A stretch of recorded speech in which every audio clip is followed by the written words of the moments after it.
बिस्मिल्लाहिर्रहमानिर्रहीम। अस्सलाम वालेकुम फ्रेंड्स, कैसे हैं आप सब। उम्मीद करता हूँ सब खैरियत से होंगे। तो मेरा नाम सुबहान है और आप देख रहे हैं मेरा यूट्यूब चैनल लर्न विद सुबहान। तो गाइस, जैसा कि हमारा कोरियन क्लासेस का सिलसिला शुरू है, तो आज से हम APS टॉपिक बुक 1 स्टार्ट करने लगे हैं। तो मैं इंशाल्लाह आप लोगों को बुक 1 और बुक 2 कंप्लीट करवाऊँगा। और जिन लोगों ने 2024 में कोरियन लैंग्वेज का टेस्ट देना, तो उनके लिए ये बुक 1 और बुक 2 कंप्लीट तैयार करना बहुत अहम है। और मैं इंशाल्लाह आप लोगों को कुछ इंपॉर्टेंट चीज़ें भी बताऊंगा टेस्ट के हवाले से, जो आप लोगों के लिए मददगार होंगी। तो चलें चैप्टर 1 स्टार्ट करते हैं। चैप्टर 1 का नाम है हंगल। हंगल कहते हैं कोरियन अल्फ़ाबेट को। इकहेगी कहते हैं उन्हें सीखना पढ़ना। तो चैप्टर 1 के अंदर हमने कोरियन अल्फ़ाबेट के बारे में पढ़ना है। तो कोरियन अल्फ़ाबेट के बारे में मैं पहले भी वीडियोस बना चुका हूँ 2, जिनमें मैंने वावल्स और कॉन्सोनेंट के बारे में बताया हुआ। तो इसमें भी हमने वावल्स और कॉन्सोनेंट के बारे में ही पढ़ना है। तो पहले नंबर 1 पे लिखा हुआ है मौम। मौम कहते हैं वावल्स को। ग्वा ग्वा कहते हैं और छोम कॉन्सोनेंट।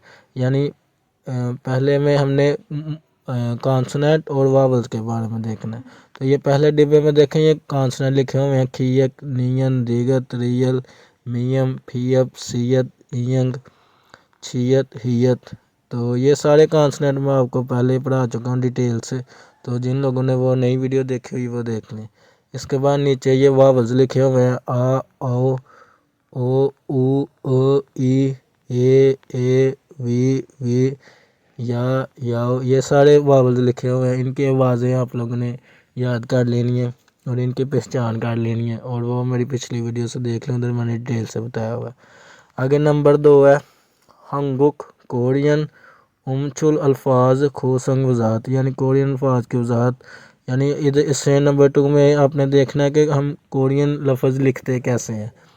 तो ये कुछ असूल लिखे हुए हैं। इधर लिखा हुआ है हंगुक के कोरियन उमचुल ने काजी फंग चिकड़ो ईड़ो छिपनीदा। यानी कोरियन जो अल्फाज होते हैं वो ने काजी, ने मतलब है 4, यानी 4 तरीके होते हैं अल्फाजों को लिखने के। तो पहला तरीका क्या है, मौम यानी वावल। तो मैंने पहले भी बताया था जो वावल होता है वो हमेशा शुरू में नहीं आता। वावल से पहले हमेशा कोई ना कोई कॉन्सोनेंट आता है। तो देखें जैसे इधर एग्जांपल लिखी हुई है आ और ओ। तो आ जो वावल है इससे पहले भी ईएन कॉन्सोनेंट आया हुआ है जो कि साइलेंट होता है शुरू में। और ओ जो वावल है इसके पहले भी कॉन्सोनेंट है ईएन, और ईएन जो होता है वो साइलेंट होता है। तो जब भी वावल लिखना है, वावल से पहले कोई ना कोई कॉन्सोनेंट आएगा यानी ईएन आएगा जो साइलेंट होता है। कभी भी जो कोरियन लफ्ज़ होता है ना वो वावल से स्टार्ट नहीं होता, वो हमेशा कॉन्सोनेंट से स्टार्ट होता है। तो ये पहला असूल है। आगे दूसरा लिखा हुआ है छाम प्लस मोम। यानी छाम कहते हैं कॉन्सोनेंट को और मोम कहते हैं वावल को। तो जब भी लफ्ज़ लिखना है पहले कॉन्सोनेंट आएगा उसके बाद वावल आएगा। जैसे देखिए तो एग्जांपल लिखिए, ये मिसाल के तौर पर पहले नियन है उसके बाद आ है तो ये ना बनेगा। इसी तरह पहले आगे खीयक है और उसके बाद ओ है तो ये खो बनेगा। यानी पहले कॉन्सोनेंट आएगा और उसके बाद वावल आएगा, ऐसे लफ्ज़ लिखना है। आ गया मोम प्लस छाम। इधर लिखा हुआ पहले वावल और बाद में कॉन्सोनेंट। तो जब भी पहले वावल आएगा तो उससे पहले कोई ना कोई कॉन्सोनेंट आएगा, मतलब उससे पहले ईएंग आएगा जो कि साइलेंट होगा, अपनी आवाज़ नहीं देगा। तो जब भी हमने पहले मोम यानी पहले वावल लिखना है तो उससे पहले ईएंग ज़रूर लगाना। जैसे देखें इधर एग्जाम्पल लिखी हुई है आन। पहले ईएंग है उसके बाद आ है उसके बाद नियन है तो ये बनेगा आन। तो पहले देखें ईएंग लगा हुआ वावल से पहले, वावल नहीं शुरू में लगा हुआ। उसके बाद है ऑन, ओ और नीचे नियन और ऊपर ईएंग लगा हुआ ऑन।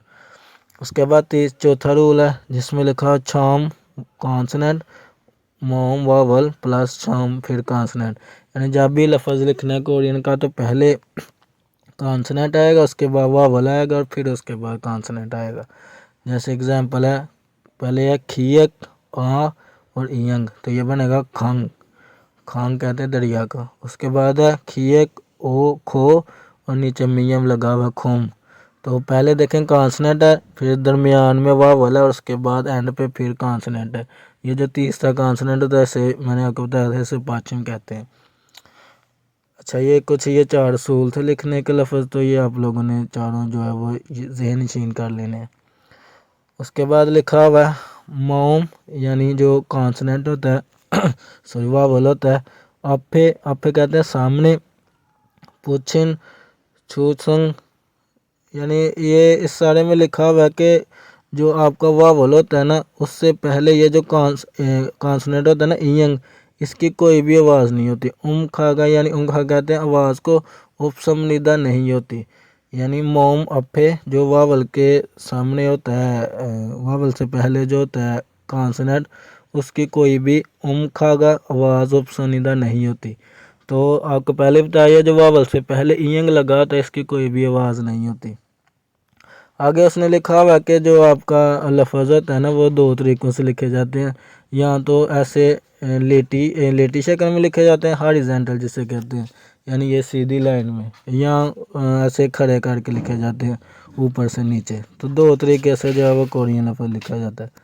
जैसे देखिए आगे लिखा हुआ आ, या, ओ, याओ, ई, ये। तो देखिए ऐसे ये वर्टिकल पोजीशन में लिखा हुआ है, ऐसे ऊपर से नीचे। उसके बाद ये कुछ आगे लेटे वावल्स हैं, ओ, यो, ऊ, अ। तो ये नीचे जो लेटे वावल्स होंगे वो ऐसे हॉरिजॉन्टल पोजीशन में लिखे जाएंगे, यानी नीचे से लेफ़्ट से राइट की तरफ। और जो ये खड़े वावल होंगे ये ऊपर से नीचे की तरफ लिखे जाएंगे। जैसे एग्जांपल दी हुई है, पहले ईयंग है, उसके बाद आ है, तो ये आ होगा, ये वावल ऊपर से नीचे है, खड़ा हुआ वावल है, ठीक है। उसके बाद ये खू है, अन, खंग, खुम। तो ये ऐसे ही लिखने का तरीका होता है जो कोरियन अल्फ़ाबेट है।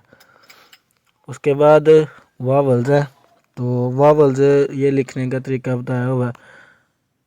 इधर लिखा हुआ है खीबुन मोम। खीबुन कहते हैं बेसिक को, यानी जो बुनियादी मोम बुनियादी वावल होते हैं। आपको बताया ना, कुछ वावल बुनियादी होते हैं और कुछ डबल होते हैं।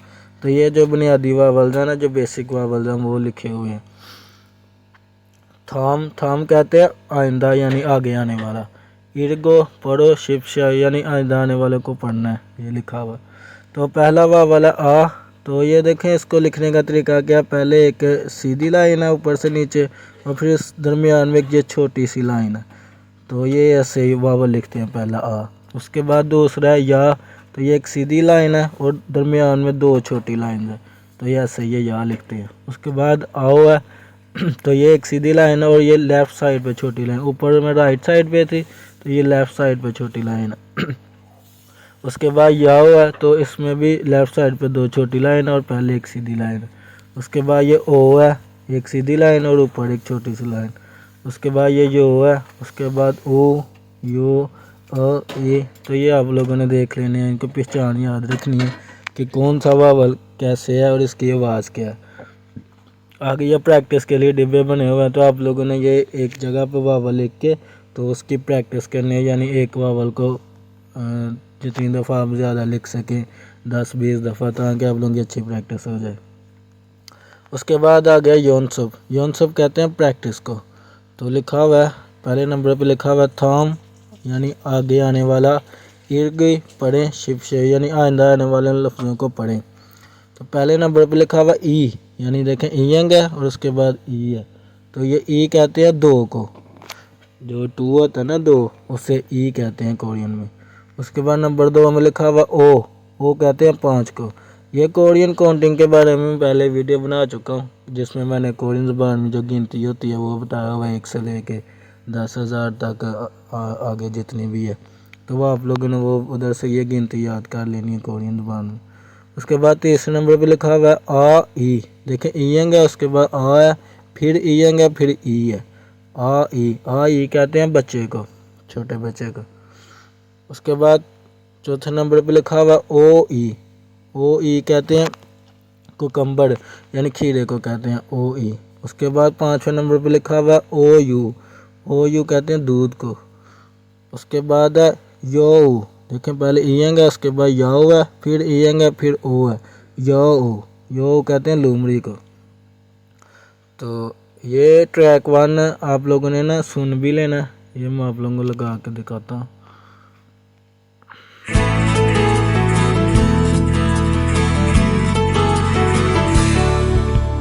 고용허가제 한국어 능력 시험을 위한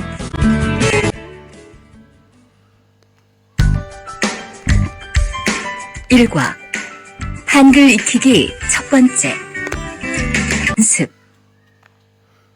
1번 다음을 읽으십시오. उसने कहा थामल इर्गिशिप्शो यानी आइंदा अल्फाजों को पढ़ें। ये लाइन पहली वाली। 1, 2, 2, पहले नंबर उसने कहा इल ई यानी इल कहते हैं एक नंबर को, ई उसने आगे ये जो लिखी वो क्या बड़ी ई ये बोला। 5, 3, 아이, साम तीसरे नंबर पे आई ये बच्चा। 4, 오이, सा चार नंबर ओई ये ओई खीरा। 5, 우유, ओ पाँच नंबर और ओ यू ये जो लिखा हुआ दूध ओ यू। 6, युग छः नंबर। 여우, यो ये लोमड़ी। ठीक है। उसके बाद क्वेश्चन नंबर 2 है, इसमें लिखा हुआ थाम आइंदा आने वाले इर्गी पढ़ें शिपशे यानी आइंदा ये जो अल्फाज है इनको पढ़ें। तो देखें पहले नंबर पे लिखा हुआ आ, फिर दूसरे नंबर पे ओ ऊ अ। तो ये आप लोगों ने इनकी यानी इनको पढ़ के आप लोगों ने इनकी आवाज़ें याद रखनी है। उसके बाद फिर दूसरे नंबर लिखा हुआ ओ आ ओ ई। फिर तीसरे नंबर पे या यो यू। चौथे नंबर पे यो या यो यू। तो ये आप लोगों ने इसको पढ़ के तो इसकी आवाज़ याद रखनी है। ये जो ट्रैक है ये भी सुन लेने।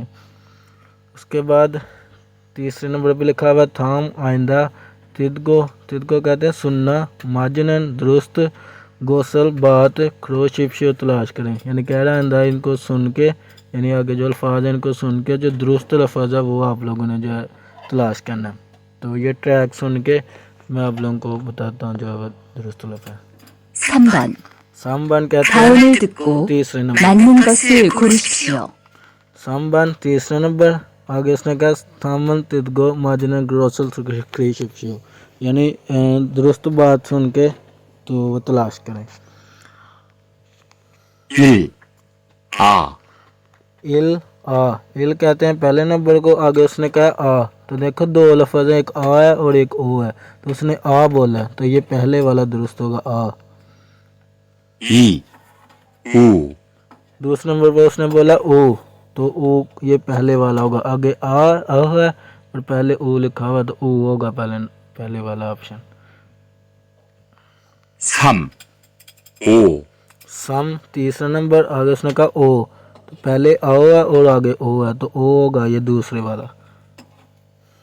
4, या, सा चौथे नंबर और आगे उसने कहा या। तो देखें या ये पहला ही है, आगे आ है पीछे या है तो या बोला उसने। 5, यो, पांचवें नंबर ओ और आगे उसने कहा यो तो यो ये दूसरे वाला होगा। 6, 여, आगे युग छठे नंबर कहते हैं। आगे उसने कहा यो तो यो ये पहले वाला होगा। उसके बाद आगे कुछ ईछुंग कहते हैं डबल को मोम वावल। आगे ये डबल वावल है। पहले हमने वो बेसिक वावल पढ़े और आगे उसके बाद ये डबल वावल है। इधर लिखा हुआ थाम आगे आने वाले इर्गो पढ़े शिपशो यानी इनको आगे पढ़ें। सेंटर में लिखा स और लिखें। स कहते हैं डबल सी है तो आगे आ लिखा हुआ इसे कहते हैं स यानी लिखना। तो ये कुछ आगे डबल वावल्स हैं ए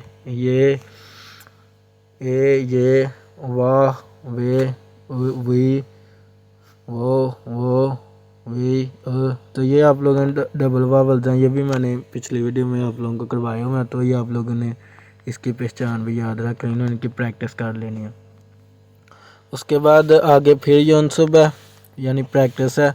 तो पहले क्वेश्चन में लिखा हुआ है थाम आगे आने वाले इर्गी पढ़ें शिपशो यानी आगे ये अल्फाज इनको पढ़ना है। तो पहले लिखा हुआ है पहले नंबर पे ये। तो ये कहते हैं हाँ को यानी यस को, ये उर्दू में कहते हैं हाँ को। उसके बाद आगे दूसरे नंबर पे वाह कहते हैं वाओ को, जैसे वाओ बोलते हैं ना उसे वाह कहते हैं कोरियन में।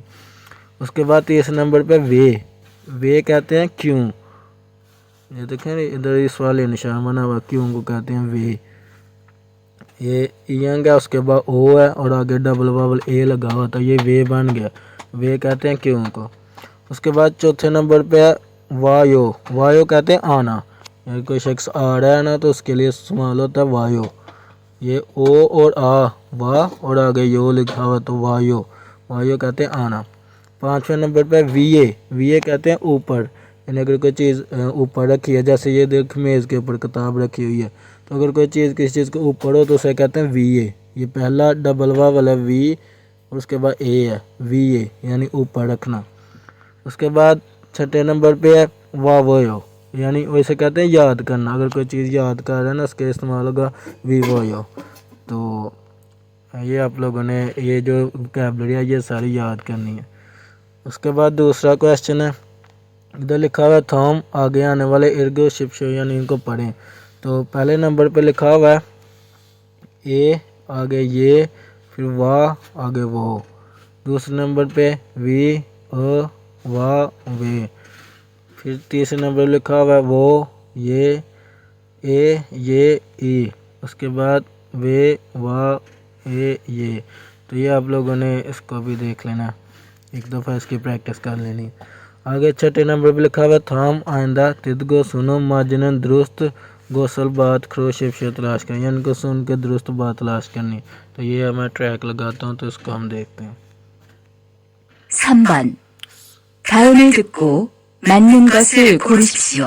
3 तीसरे नंबर पर थम तिदगो यानी आइंदा इन अल्फाज को सुन के गौसल बात खरो शिप्शो तलाश करें।